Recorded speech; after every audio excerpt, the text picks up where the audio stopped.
Hello friends, good evening to everyone. कैसे हो आप सभी लोग? उम्मीद करता हूँ आप सब लोग एकदम मस्त और स्वस्थ होंगे। और जो नए भाई बहन हैं वो सभी लोग चैनल को सब्सक्राइब करके हमसे जुड़ जाएं। आज की जो क्लास है ये आपकी स्टार्ट हो चुकी है और ये जो सेकेंड पेपर की क्लास है ये आपकी लगातार आपको रात 9 बजे से देखने के लिए मिल रही है। प्रारंभिक शिक्षा के नवीन प्रयास 8 बजे से जो आपकी क्लासेस चल रही हैं वो आपका फर्स्ट पेपर वर्तमान भारतीय समाज और प्रारंभिक शिक्षा। ठीक है, तो जो भी क्लासेस अभी तक आपने अटेंड नहीं की हैं सारी क्लासेस ऑलरेडी चैनल पर पड़ी हुई हैं, उनकी प्लेलिस्ट अलग अलग बनी हुई है। तो आप लोग चैनल पर जाकर प्लेलिस्ट वाले सेक्शन में जाकर चेक कर लेंगे। ठीक है, कौन से सब्जेक्ट की क्लास कितने समय चल रही है, प्लेलिस्ट सभी की अलग अलग आपको देखने के लिए मिल जाएंगे। तो ज़्यादा टाइम न वेस्ट करते हुए आज की इस क्लास को स्टार्ट करते हैं। और यहाँ पर अभी ऑब्जेक्टिव क्वेश्चन आपके समाप्त हो चुके हैं। यहाँ पर आपके अति लघु उत्तरीय प्रश्नों की जो श्रृंखला अभी स्टार्ट कर दी गई है और इसमें 30 क्वेश्चन आपको ऑलरेडी करार भी दिए गए हैं। उसके आगे के 31 नंबर से ये पहला क्वेश्चन आज आपके सामने स्क्रीन पर आ चुका है। इसमें आपसे पूछा जा रहा है सीमेंट का कार्यालय कहाँ पर है, यानी कि सीमेंट कहाँ पर स्थित है। तो ये आपका इलाहाबाद में है, ये आपको बताना है। ठीक है, सीमेंट कहाँ पर है, सीमेंट आपका इलाहाबाद में। उसके बाद उच्च अध्ययन शिक्षा संस्थान कहाँ पर स्थित है, ये भी आपको इलाहाबाद में, ये आपको याद रखना है कहाँ पर है, ये भी आपका इलाहाबाद के अंदर ही है। ठीक है, इसके बाद आपसे पूछा जा रहा है SCERT। ठीक है, राज्य शैक्षिक अनुसंधान, SCERT। ठीक है, इसकी फुल फॉर्म आपसे पूछी जा रही है। तो इसकी जो फुल फॉर्म होगी SCERT, तो इसकी फुल फॉर्म क्या होगी, राज्य शैक्षिक अनुसंधान और प्रशिक्षण परिषद। ठीक है, क्या होगी, राज्य शैक्षिक अनुसंधान और प्रशिक्षण परिषद, ये आपकी इसकी फुल फॉर्म हो जाएगी। तो आगे चलेंगे। ठीक है, अगले आपसे पूछा गया है कि NCERT के बारे में। ठीक है, क्या पूछा गया है, NCERT के बारे में यहाँ पर आपसे पूछा गया है और NCERT के बारे में आपको बताना है कि NCERT का पूरा नाम क्या है। ठीक, तो NCERT का पूरा नाम आपको बता देना है। NCERT का पूरा नाम क्या होगा, आप यहाँ पर देख पा रहे होंगे 34 नंबर क्वेश्चन है ये, राष्ट्रीय शैक्षिक अनुसंधान और प्रशिक्षण परिषद। ठीक है, राष्ट्रीय शैक्षिक अनुसंधान और प्रशिक्षण परिषद। ठीक है, ये आपको याद रखना है। और इसके बाद आपका अगला सवाल है 35 नंबर क्वेश्चन है ये, इसमें आपसे पूछा जा रहा है राज्य शैक्षिक अनुसंधान और प्रशिक्षण परिषद का जो गठन है, जो स्थापना है, वो किस वर्ष हुई थी, ये आपको बताना है। उत्तर प्रदेश में राज्य शैक्षिक अनुसंधान और प्रशिक्षण परिषद का जो गठन है वो सन 1981 में हुआ था, ये आपको याद रखना है। ठीक, इसके बाद आपका अगला सवाल है राष्ट्रीय शैक्षिक अनुसंधान और प्रशिक्षण परिषद का गठन किस वर्ष हुआ था, तो ये आपका 1961 में हुआ था, ये आपको याद रखना है। ठीक है, क्या आप याद रखना है, राष्ट्रीय शैक्षिक अनुसंधान और प्रशिक्षण परिषद का जो गठन है वो 1961 में हुआ था। और अगर राज्य की पूछा जाए राज्य शैक्षिक अनुसंधान और प्रशिक्षण परिषद का गठन किस वर्ष हुआ था, तो ये आपका 1981 में हुआ था, ये आपको बताना है। ठीक, इसके बाद हम अगले सवाल की ओर यहाँ पर बढ़ रहे हैं। अगला सवाल आपके सामने स्क्रीन पर आ चुका है और अगले सवाल में आपसे क्या पूछा जा रहा है आप देख पा रहे होंगे। यहाँ पर आपसे पूछा जा रहा है कि पोषाहार वितरण योजना क्या है। ठीक है, जो पोषाहार दिया जाता था पहले, अभी तो मिड डे मील स्टार्ट हो चुका है।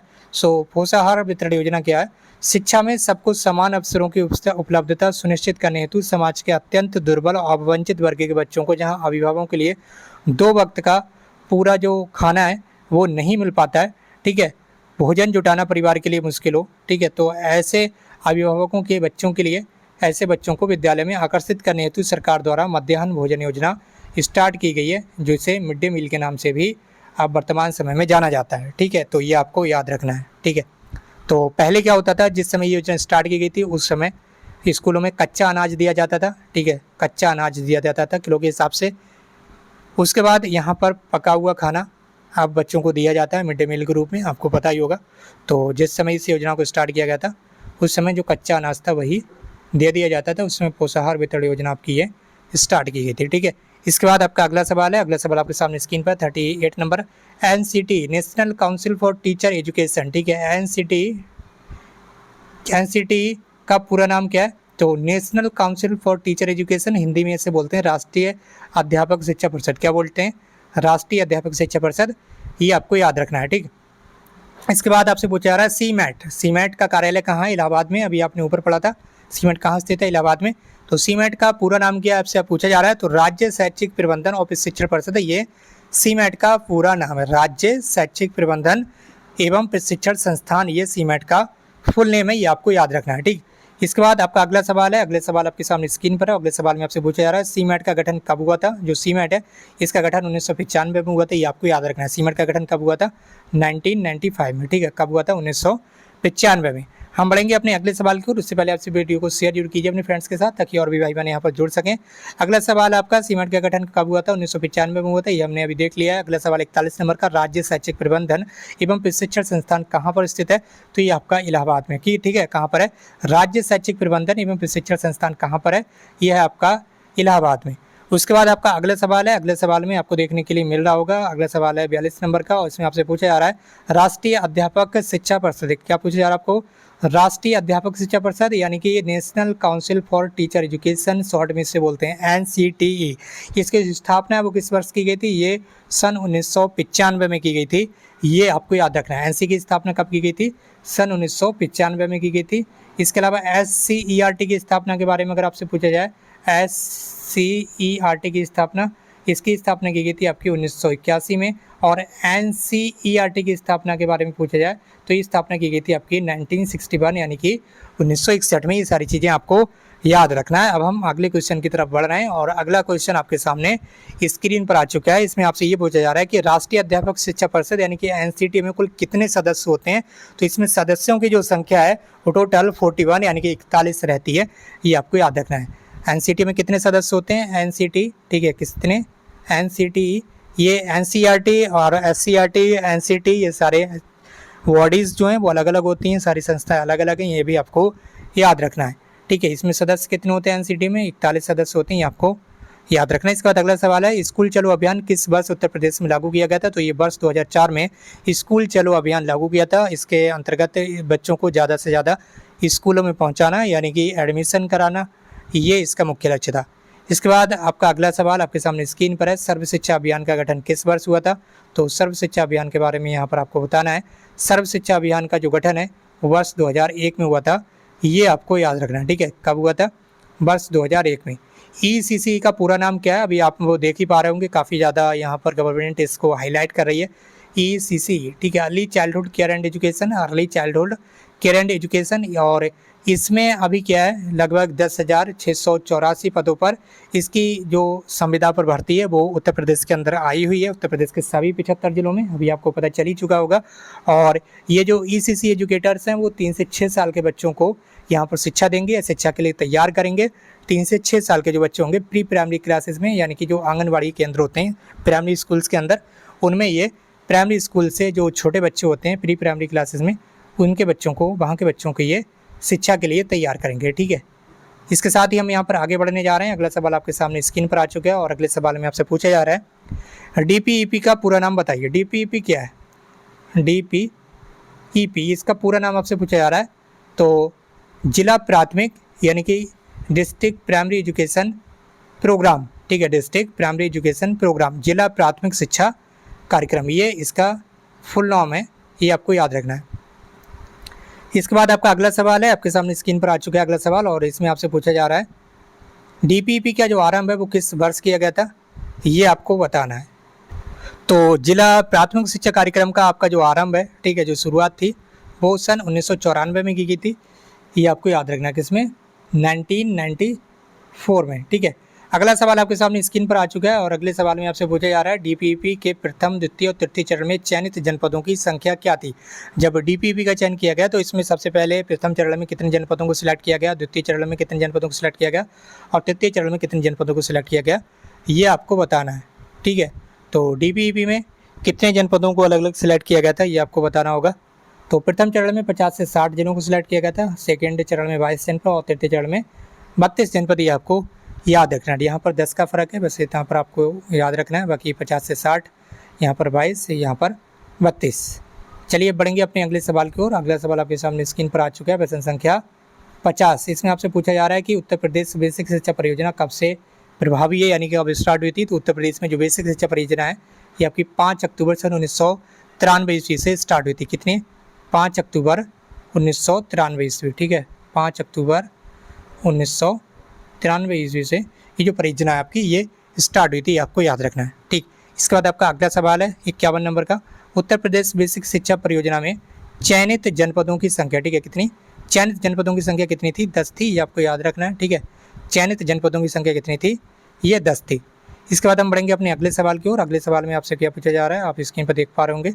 अगले सवाल है आपका 52 नंबर का, और इसमें आपसे पूछा गया है इसमें आपसे कहा गया कि संविधान के अनुच्छेद 21 में किससे संबंधित संस्तुतियाँ की गई हैं।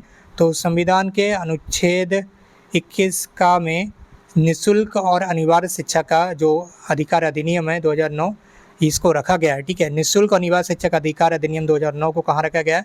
संविधान के अनुच्छेद 21 का में। ठीक है, ये आपको याद रखना है।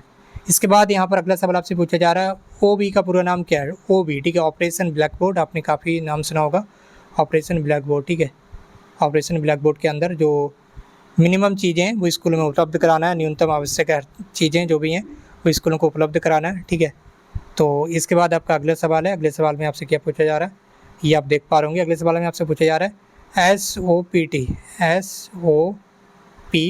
ठीक है, इसका पूरा नाम आपसे पूछा गया, प्राथमिक अध्यापकों का विशेष अनुस्थापन कार्यक्रम, special orientation programme for teacher. ठीक है, special orientation programme for teacher, ये SOPT का पूरा नाम है। हिंदी में अगर बात करें तो प्राथमिक अध्यापकों का विशेष अनुस्थापन कार्यक्रम, ये इसका पूरा नाम आपको देखने के लिए मिल रहा है। ठीक है, प्राथमिक शिक्षकों का विशेष अनुस्थापन कार्यक्रम। ठीक, चलिए बढ़ेंगे अपने अगले सवाल की ओर। अगला सवाल आपका, संपूर्ण साक्षरता अभियान की स्थापना कब की गई थी? जो आपका संपूर्ण साक्षरता अभियान है इसकी स्थापना कब की गई थी ये आपको बताना है। ठीक है, तो इसकी जो स्थापना है वो आपकी की गई थी 5 मई सन 1988 में। कब की गई थी? 5 मई सन 1988 में संपूर्ण साक्षरता अभियान की जो स्थापना है वो की गई थी, ये आपको याद रखना है। इसके बाद आपका अगला सवाल है 56 नंबर का, पोषाहार वितरण योजना कब स्टार्ट की गई थी? ये आपकी उत्तर प्रदेश के अंदर 15 अगस्त 1995 में पोषाहार वितरण योजना जो है वो स्टार्ट की गई थी और वर्तमान समय में अभी इसे मिड डे मील के रूप में जाना जाता है। ठीक है, ये आपको याद रखना है। इसके बाद अगला सवाल है न्यूपा। भैया न्यूपा क्या है? न्यूपा का पूरा नाम बताइए। न्यूपा का पूरा नाम बताइए। तो राष्ट्रीय शैक्षिक आयोजन एवं प्रशासनिक विश्वविद्यालय। ठीक है, ये आपको पहले भी बताया जा चुका है, जो वेरी शॉर्ट आंसर टाइप का पहला क्वेश्चन था वो इसी से रिलेटेड था, न्यूपा से। ठीक है, तो न्यूपा का पूरा नाम क्या होता है ये आपको बताना है। न्यूपा का पूरा नाम, न्यूपा का पूरा नाम आपको देखने के लिए मिला होगा राष्ट्रीय शैक्षिक आयोजन एवं प्रशासनिक विश्वविद्यालय, ये आपका फुल फॉर्म होती है। इसके अलावा अगला सवाल आपका, न्यूपा का प्रधान कौन होता है?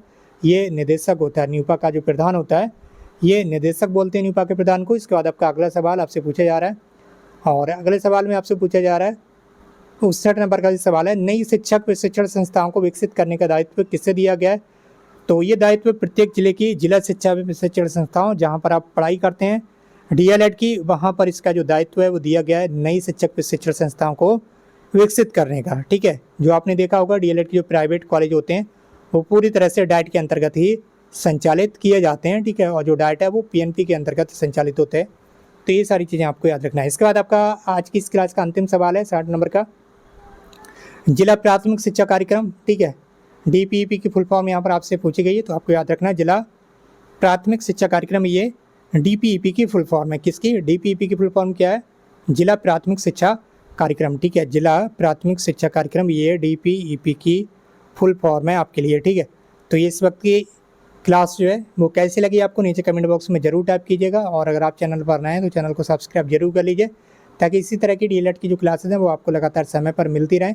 और जो नए भाई बहन हैं वो वीडियो को शेयर जरूर करें अपने फ्रेंड्स के साथ। इसके साथ ही जैसे ही आपका ये सब्जेक्ट कंप्लीट हो जाएगा, इसकी जो PDF फाइल है वो आपको हमारे टेलीग्राम चैनल पर मिल जाएगी। टेलीग्राम चैनल की लिंक इस वीडियो के डिस्क्रिप्शन बॉक्स में दे दी गई है, तो वहाँ से आप आसानी से टेलीग्राम चैनल को ज्वाइन कर लीजिए, और व्हाट्सएप चैनल की लिंक भी आपको वहीं पर मिल जाएगी। तो दोस्तों आज की किस क्लास को यहीं पर समाप्त करते हैं। क्लास आपको कैसी लगी कमेंट बॉक्स में जरूर बताइएगा। हमसे जुड़ने के लिए आपका बहुत बहुत धन्यवाद। Thank you so much for watching this.